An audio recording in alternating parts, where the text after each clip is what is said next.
Hi friends, welcome to రేమచ్చ YouTube channel. IPL 2025లో వచ్చేసరికి మ్యాచ్ నెంబర్ 6లో కోల్కతా నైట్ రైడర్స్తో అయితే రాజస్థాన్ రాయల్ అయితే తలబడబోతుంది. ఈ మ్యాచ్లో వచ్చేసరికి రీజెట్ల యొక్క ప్లేయింగ్ 11 ఎలా ఉంది, అదేవిధంగా బలాలు బలహీనతలు, గత మ్యాచ్లో వచ్చేసరికి రెండు జట్ల ప్రదర్శన ఎలా ఉంది, ఏ విధంగా ఉంది, ఇప్పుడు ఏం చేసుకుంటే వీళ్ళు బెటర్ అవుతారు అనే వాటి గురించి పూర్తి డీటెయిల్ తెలుసుకునే ముందు మా ఛానల్ అయితే సబ్స్క్రైబ్ చేసుకోండి. పక్కన ఉన్న బెల్ ఐకాన్ మాత్రం అయితే క్లిక్ చేసి పెట్టుకోండి. ఫర్దర్గా మేము వీడియోలు అప్లోడ్ చేసినా మీకు నోటిఫికేషన్ వస్తుంది. ఐపీఎల్ 2025 వచ్చేసరికి చాలా అంటే చాలా ఇంట్రెస్టింగ్ కరంగా అయితే సాగుతుందని చెప్పుకోవచ్చు. ఈరోజు మాత్రం అయితే మరో ఇంట్రెస్టింగ్ కరమైన ఫైట్ అయితే జరిగింది. ఢిల్లీ క్యాపిటల్తోనైతే లక్నో సూపర్ జాయింట్ మ్యాచ్ అయితే చాలా అంటే చాలా థ్రిల్లింగ్ అయితే ముగిసిందని చెప్పుకోవచ్చు. చివరి వరకు నువ్వా నేనా అయితే సాగింది. చివరిలో వచ్చేసరికి లక్నో సూపర్ జాయింట్ పైన ఢిల్లీ క్యాపిటల్ అద్భుతమైన విజయం అయితే సాధించింది. ఈ రోజు వచ్చేసరికి గుజరాత్ టైటాన్తో అయితే పంజాబ్ కింగ్స్ అయితే తలబడబోతుంది అహ్మదాబాద్ వేదికగా. ఆ మ్యాచ్ డీటెయిల్స్ రాగానే మరొక వీడియో అయితే చేసి అప్లోడ్ చేస్తాను.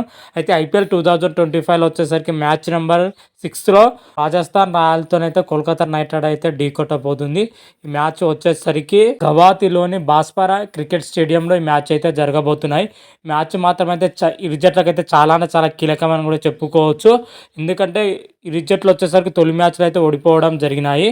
ఆ ఓటమి గల కారణాలు ఇప్పుడు ఏం చేసుకుంటే వాళ్ళు మెరుగైన ప్రదర్శన చేసే అవకాశం ఉంది అనే వాటి గురించి, అదేవిధంగా ప్లేయింగ్ 11 ఎలా ఉంటుంది, ఏ విధంగా ఉంటుంది అయితే క్లియర్ కట్గా అయితే తెలుసుకుందాం. మొట్టమొదటిగా చూసుకుంటే కోల్కతా నైట్ రైడర్ విషయానికి వచ్చినట్లయితే కోల్కతా నైట్ రైడర్ తొలి మ్యాచ్లో వచ్చేసరికి రాయల్ ఛాలెంజర్స్ బెంగళూరు చేతిలో అయితే ఓటమి అయితే చెందింది. ఆ మ్యాచ్లో కోల్కతా నైట్ రైడర్ వచ్చేసరికి బ్యాటింగ్లో కానీ బౌలింగ్లో కానీ పూర్తిగా విఫలం అవ్వడింది కాబట్టి ఆ మ్యాచ్లో అయితే ఓడిపోవడం జరిగింది. ఆ మ్యాచ్లో వచ్చేసరికి కోల్కతా నైట్ రైడర్ పైన రాయల్ ఛాలెంజర్స్ బెంగళూరు 7 వికెట్ల తేడాతోనే అద్భుతమైన విజయం అయితే సాధించడం జరిగింది. ఆ మ్యాచ్లో వచ్చేసరికి అజింక్య రహానే, సునీల్ నారాయణ్, రఘువంశీ ముగ్గురు ప్లేయర్లు అయితే తొలి మ్యాచ్లో అయితే రాణించడం జరిగింది. మరోసారి వీళ్ళు ముగ్గురు ప్లేయర్ రాణిస్తే కొంచెం అయితే కోల్కతా నైట్ రైడర్కి అయితే తిరుగుండదు. అదేవిధంగా వారితో పాటు కెంటన్ డికాక్ కానీ, వెంకటేష్ అయ్యర్ కానీ, రింకు సింగ్ కానీ, ఆండర్ రసల్, రతనదీప్ సింగ్ లాంటి ప్లేయర్స్ అయితే బ్యాటింగ్ పొజిషన్లో అయితే రాణించారు. తొలి మ్యాచ్లో వీళ్ళు రాణించకపోవడంతోనైతే ఓడిపోవడం జరిగింది. అదేవిధంగా బౌలింగ్ పొజిషన్లో చూసుకుంటే బౌలింగ్ మాత్రం అయితే చాలా అంటే చాలా పీలవంగా అయితే కనిపించింది అని చెప్పుకోవచ్చు. ఎక్స్పీరియన్స్ బౌలర్ లేకపోవడంతోనే కోల్కతా నైట్ రైడర్ తొలి మ్యాచ్లో అయితే ఓడిపోవడం జరిగింది. మరి సెకండ్ మ్యాచ్లో ఎంత మేరకు ఆకట్టుకుంటారో అయితే చూడాలి. వరుణ్ చక్రవర్తి తొలి మ్యాచ్లో ఆకట్టుకుంటారని అందరూ అనుకున్నారు, కాకపోతే పూర్తి స్థాయిలో ఆకట్టుకోలేకపోయాడు. పూర్తిగా విఫలమని చెప్పుకోవచ్చు వరుణ్ చక్రవర్తి. అదేవిధంగా స్పెన్సర్ జాన్సన్ కానీ, హర్షిత్ రాణా కానీ, వైభవ్ ఆర్ఆర్ కూడా ఆకట్టుకునే అవకాశం అయితే కనిపిస్తుంది. బౌలింగ్ పొజిషన్లో కోల్కతా నైట్ రైడర్ చాలా అంటే చాలా మెరుగుపడితేనే మరి రాజస్థాన్ రాయల్తో జరిగే మ్యాచ్లో గెలిచే అవకాశం అయితే కనిపిస్తున్నాయి. లేకపోతే మాత్రం అయితే ఓడిపోయే అవకాశాలు అయితే కనిపిస్తున్నాయని చెప్పుకోవచ్చు. అటు బ్యాటింగ్లో కానీ బౌలింగ్లో కానీ పూర్తి స్థాయిలో మెరుగైన ప్రదర్శన చేయాలి, లేదంటే మాత్రం అయితే కష్టంగానే ఉంటుంది. అయితే రాజస్థాన్ రాయల్తో జరగబోయే మ్యాచ్లో మన కోల్కతా నైట్ రైడర్ ప్లేయింగ్ 11లో చూసుకుంటే Sunil Narine, Quinton de Kock, Ajinkya Rahane, Venkatesh Iyer, Rinku Singh, Raghuvanshi, Andre Russell, Ratandeep Singh, Spencer Johnson, Harshit Rana, Varun Chakravarthy, Vaibhav ఆర్ఆర్తో కూడిన ప్లేయింగ్ 11 అయితే ఉండబోతుంది. ఇలా వైభవ్ ఆర్ఆర్ వచ్చేసరికి ఇంపాక్ట్ ప్లేయర్గా అయితే వచ్చే అవకాశం అయితే కనిపిస్తుంది.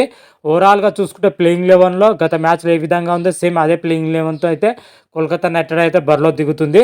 కాకపోతే అటు బ్యాటింగ్లో కానీ బౌలింగ్లో కానీ కోల్కతా నైట్ రైడర్ పూర్తి స్థాయిలో రాణిస్తేనే ఈ మ్యాచ్లో అయితే గెలిచే అవకాశాలు అయితే కనిపిస్తున్నాయి. మరి ఎంత మేరకు రాణిస్తే అయితే చూడాలి. బలహీనతలు మొత్తం అయితే అధిగమించాల్సి అయితే ఉంటుంది. అదేవిధంగా రాజస్థాన్ రాయల్స్ విషయానికి వచ్చినట్లయితే రాజస్థాన్ రాయల్స్ ఐపీఎల్ 2025లో తొలి మ్యాచ్లో వచ్చేసరికి సన్ రైజర్స్ చేతిలో ఓటమి అయితే చెందించడం జరిగింది. ఆ మ్యాచ్లో వచ్చేసరికి సన్ రైజర్స్ హైదరాబాద్ వచ్చేసరికి భారీ స్కోర్ చేయడం జరిగింది. 286 పరుగుల భారీ స్కోర్ అయితే చేసింది. లక్నో చేతుల్లో వచ్చేసరికి కేవలం రాజస్థాన్ రాయల్ మాత్రం అయితే 242 పరుగులకే పరిమితమైందని చెప్పుకోవచ్చు. దీంతో 44 పరుగుల తేడాతోనైతే ఓడిపోవడం జరిగింది. ముఖ్యంగా రాజస్థాన్ రాయల్స్లో వచ్చేసరికి మెరుగైన ప్రదర్శన సంజు శాంసన్, అదేవిధంగా రూజురెల్, ఇట్మాయర్, శుభన్ దుబే వంటి ప్లేయర్స్ అయితే అద్భుతంగా రాణించడం జరిగింది. ఆ మ్యాచ్లో వచ్చేసరికి బ్యాటింగ్ పొజిషన్లో వీళ్ళు రాణించడంతోనైతే ఆ మాత్రం అయితే స్కోర్ చేసింది. మరోసారి వీళ్ళు రాణిస్తే మాత్రం అయితే తిరుగుండదు. అదేవిధంగా వారితో పాటు ఎస్ఎస్సి జైస్వాల్ కానీ, నితీష్ రాణా, రియాన్ పరాగ్, హిట్మ్యాన్ వంటి ప్లేయర్స్ అయితే మరోసారి అయితే ఆకట్టుకోవాలి, లేకపోతే కష్టంగా అయితే మారుతుందని చెప్పుకోవచ్చు.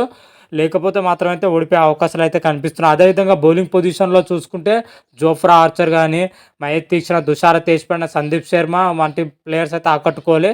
గత మ్యాచ్లో చూసుకుంటే తుషార దేశపాండే మాత్రమే 3 వికెట్లు తీసి కొంచెం మేరైతే ఆకట్టుకోవడం జరిగింది. సందీప్ శర్మ, జోఫ్రా ఆర్చర్ కానీ మహేష్ దీక్షిత్ వంటి బౌలర్స్ అయితే ఏమాత్రం ఆకట్టుకోలేకపోయారు. పూర్తి స్థాయిలో విఫలం అవడం జరిగింది. అందుకే అటు బ్యాటింగ్లో కానీ ఇటు బౌలింగ్లో కానీ కొంచెం విఫలం అవడంతోనే ఓడిపోయిందని చెప్పుకోవచ్చు. ఈ 2 విభాగాల్లో కానీ మెరుగైన ప్రదర్శన చేస్తేనే కోల్కతా నైట్ రైడర్స్తో జరగబోయే మ్యాచ్లో గెలిచే అవకాశాలు అయితే కనిపిస్తున్నాయి. అదేవిధంగా రియాన్ పరాగ్ కెప్టెన్స్లో మాత్రం అయితే పూర్తి స్థాయిలో అనుభవం అయితే చూపించాలి. కొత్త కెప్టెన్స్ కాబట్టి కొన్ని అనుభవాలు తక్కువగా ఉన్నాయి. తొలి మ్యాచ్లో ఓటమితోనైతే స్థాయిలో మెరుగైన ప్రదర్శనతోనైతే చూసుకోవాలి కెప్టెన్స్ విషయంలో మాత్రం అయితే, లేకపోతే మరోసారి అయితే ఓడిపోయే అవకాశం అయితే కనిపిస్తున్నాయి. ఓవరాల్గా ప్లేయింగ్ లెవెన్లో చూసుకుంటే Sanju Samson, Yashasvi Jaiswal, Nitish Rana, Riyan Parag, Dhruv Jurel, Hetmyer, Shubham Dube, Jofra Archer, Mahesh Dikshit, Tushar Deshpande, Sandeep Sharma వంటి ప్లేయింగ్ లెవెన్లో అయితే ఉండబోతున్నారు. ఇంపాక్ట్ ప్లేయర్గా వచ్చేసరికి ఫజల్ ఫర్ఖాన్ వచ్చేసరికి ఇంపాక్ట్ ప్లేయర్గా వచ్చే అవకాశం అయితే కనిపిస్తుంది. ఓవరాల్గా ప్లేయింగ్ లెవెన్ మాత్రం అయితే గత మ్యాచ్ ఏ విధంగా ఉందో ఈ మ్యాచ్ కూడా సేమ్ అదే ప్లేయింగ్ లెవెన్తో అయితే బరిలో దిగుతుంది. మరి పూర్తి స్థాయిలో రాణిస్తేనే గెలిచే అవకాశాలు అయితే కనిపిస్తున్నాయని చెప్పుకోవచ్చు. ఇరు జట్లు కంపేర్ చేసుకుంటే మాత్రమైతే ఇరు జట్లు మాత్రమైతే సేమ్ సమతూకంగా ఉంది. బౌలింగ్ పొజిషన్లో వచ్చేసరికి రాజస్థాన్ రాయల్ అయితే పటిష్టంగా కనబడితే, బ్యాటింగ్ పొజిషన్లో వచ్చేసరికి కోల్కతా నైట్ రైడర్స్ అయితే పటిష్టంగా కనబడుతుంది. రెండు అయితే జిగ్జాక్ ఫార్మాట్లో అయితే వీళ్ళు మెరుగైన ప్రదర్శన అయితే కనబరచడం జరిగింది తొలి మ్యాచ్లో వచ్చేసరికి. మరి సెకండ్ మ్యాచ్లో ఇరు జట్లు ఎలా రాణిస్తాయో అయితే చూడాలి.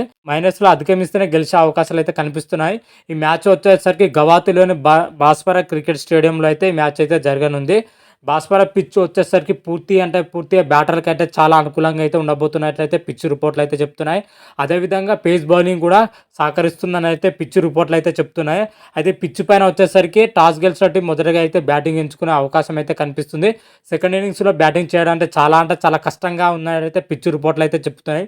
ఇప్పటివరకు ఈ పిచ్ పైన జరిగిన మ్యాచ్లు చూసుంటే సెకండ్ ఇన్నింగ్స్లో బ్యాటింగ్ చేసిన టీం వచ్చేసరికి కేవలం 35% మాత్రమే గెలిచినని చెప్పుకోవచ్చు. రిమైన్ 65% వచ్చేసరికి మొదటగా బ్యాటింగ్ చేసిన టీంలో వచ్చేసరికి గెలవడం జరిగినాయి. దీన్ని బట్టి చూస్తే టాస్ గెలిచిన టీం మొదటగా బ్యాటింగ్ ఎంచుకుంటేనే బాగుంటుందని అయితే పిచ్ రిపోర్ట్లు అయితే చెప్తున్నాయి. అయితే ఇప్పటి వరకు ఇరు జట్ల మధ్య చూసుకుంటే ఓవరాల్గా 24 మ్యాచ్లు అయితే జరిగినాయి. 24 మ్యాచ్లు చెరి 12 మ్యాచ్లు అయితే గెలవడం జరిగింది. సమతూకంతో ఉందని చెప్పుకోవచ్చు. మరి మ్యాచ్లు ఎవరు గెలుస్తారు, ఎవరు ఓడిపోతారు అన్నది అయితే పూర్తి డీటెయిల్స్ రాగానే అయితే మరొక వీడియో చేసి అయితే అప్లోడ్ చేస్తాను. అదేవిధంగా నా ప్రిడిక్షన్ ప్రకారం అయితే కోల్కతా నైట్ రైడర్స్ పైన రాజస్థాన్ రాయల్స్ అయితే గెలుస్తుందని అయితే నా ప్రిడిక్షన్ ప్రకారం అయితే చెప్తున్నాను. మీ ప్రిడిక్షన్ ఎలా ఉందని అయితే కామెంట్ రూపంలో తెలపండి. అంతవరకు మీకు ఈ వీడియో కానీ నచ్చినట్టయితే లైక్ చేయండి, షేర్ చేయండి. మరిన్ని వీడియోల కోసం అయితే మా ఛానల్ అయితే సబ్స్క్రైబ్ చేసుకోండి. పక్కన ఉన్న బెల్ ఐకాన్ మాత్రం అయితే క్లిక్ చేసి పెట్టుకోండి. ఫర్దర్గా మీ వీడియోలు అప్లోడ్ చేస్తే మీకు నోటిఫికేషన్ వస్తుంది. హర హర మహాదేవ్, శంభో శంకర. Thank you.